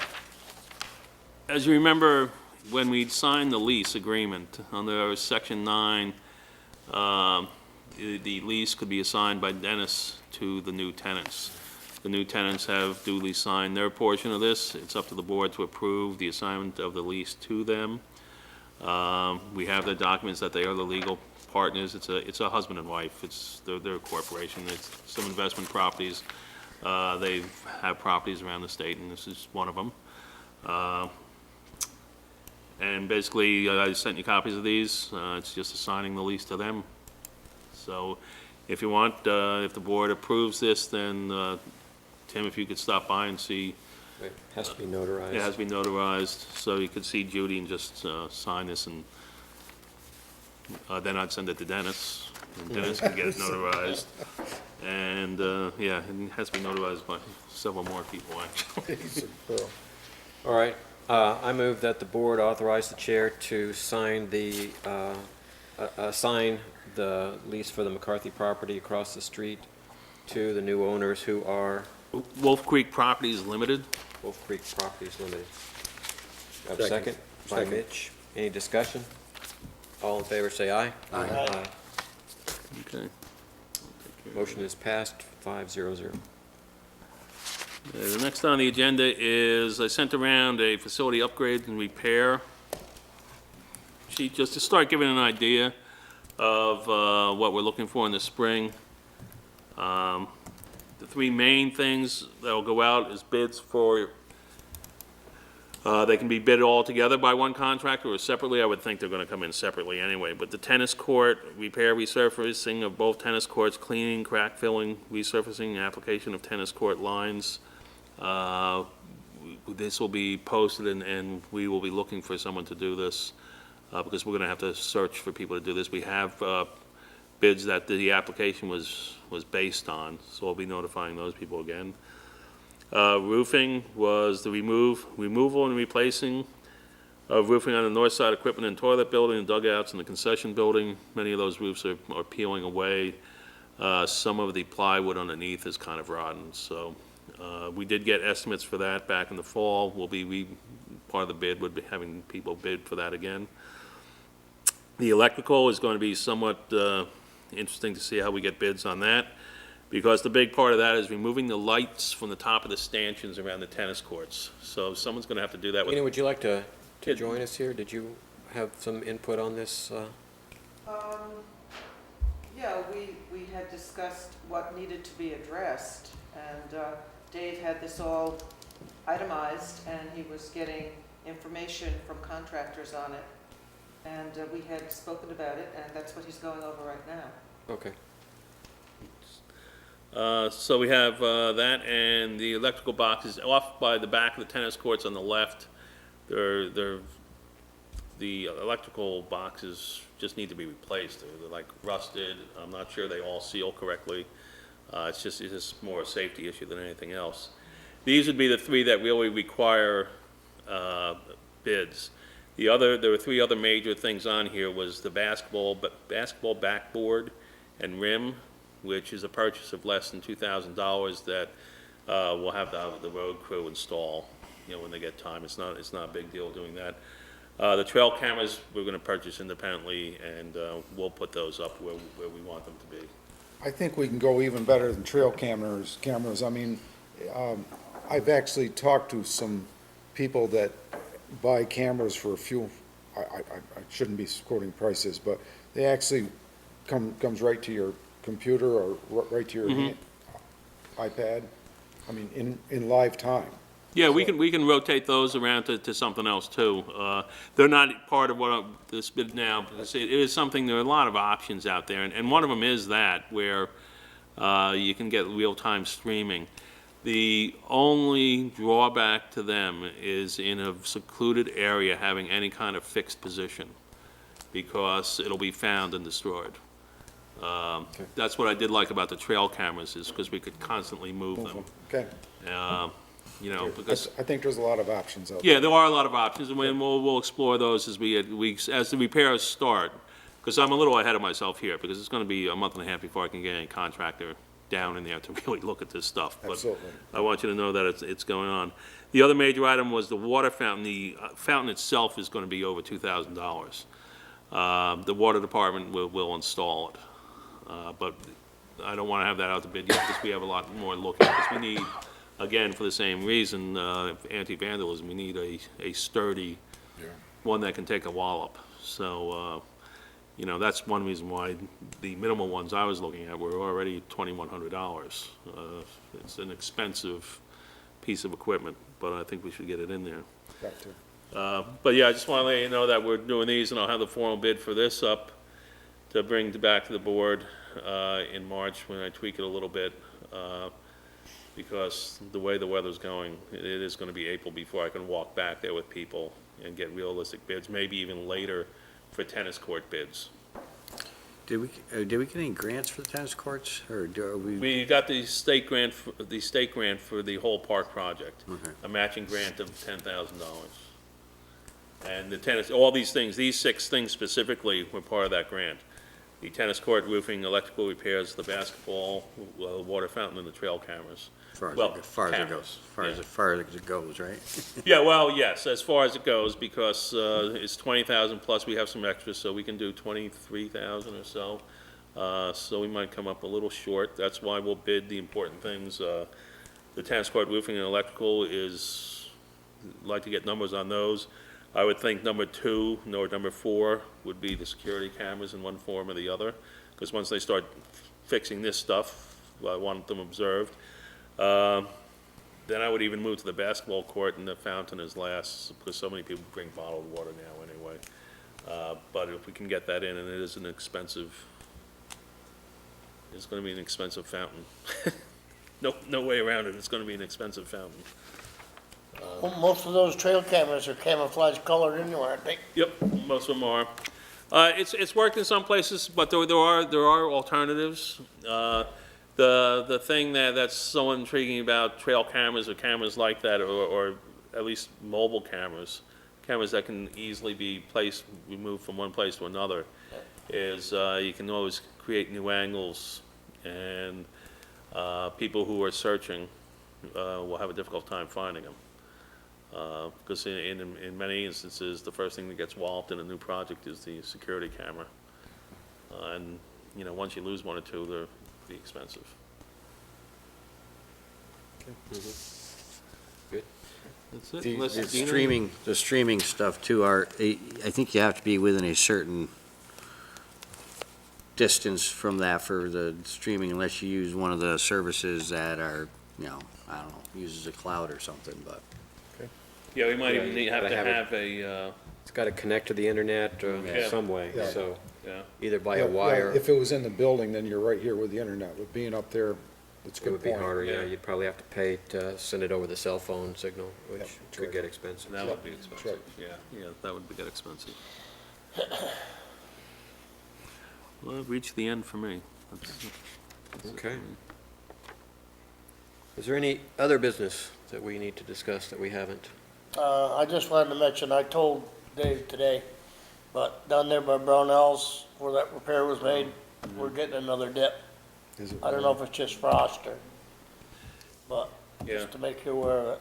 Yeah, Ken mentioned that, Terry Didn't mentioned wanna it to hear me that. the other day, too. I know, But frost can do some weird things. Yeah, I'm hoping it's especially down frost. there with all that With all clay, that water. Yeah. water and clay. I wouldn't get too nervous yet. Yeah. Yeah, we know we got a so lot of water thaws under out. there, it's probably Absolutely. moving. a No, little you don't bit. fall out of the seat yet. Okay. Yeah, Terry mentioned that to me, because he plows White Creek, and he's like, you know, I bounced the other day, I'm like, I got a driveway right by there I have to plow, so I'll keep you posted. Okay. Yeah. Let's stick our head in the sand for that one. yeah. 'Cause We don't want to go back the there. next one isn't gonna be Oh, wow. cheap. All right, review of action items. So we need to schedule interviews for 316 for DRB and PC, and hopefully get some PC candidates. We need to look into the dog barking issue, find out what our authority is there, and exactly what the extent of the problem is too, I think. Yeah. Mitch, you're going to communicate back to the Alliance people that we think the right answer is $50 for a fleet for the county. I'll just ask for the interpretation of the thing too, so, yeah, I'll talk with them about that and see if we can't get that put to bed. All right. Dave and I will work together on the setup for the town meeting making sure that they're okay with having it set up by 6 o'clock so we can have a short select board meeting to sign warrants, and then that the AV equipment's in place for our slide presentation. We approved a motion that allows David to proceed with bids for the bathroom and also to proceed with the minor renovations to the offices, mainly the wall between the treasurer and the town administrator, without bids on that one because it's smaller. And the board approved me to sign the lease assignment of the McCarthy property to the new owners. Anybody else remember anything we're supposed to do that I didn't write down? Okay, I move we adjourn. Second. Second. All in favor? Aye. Aye.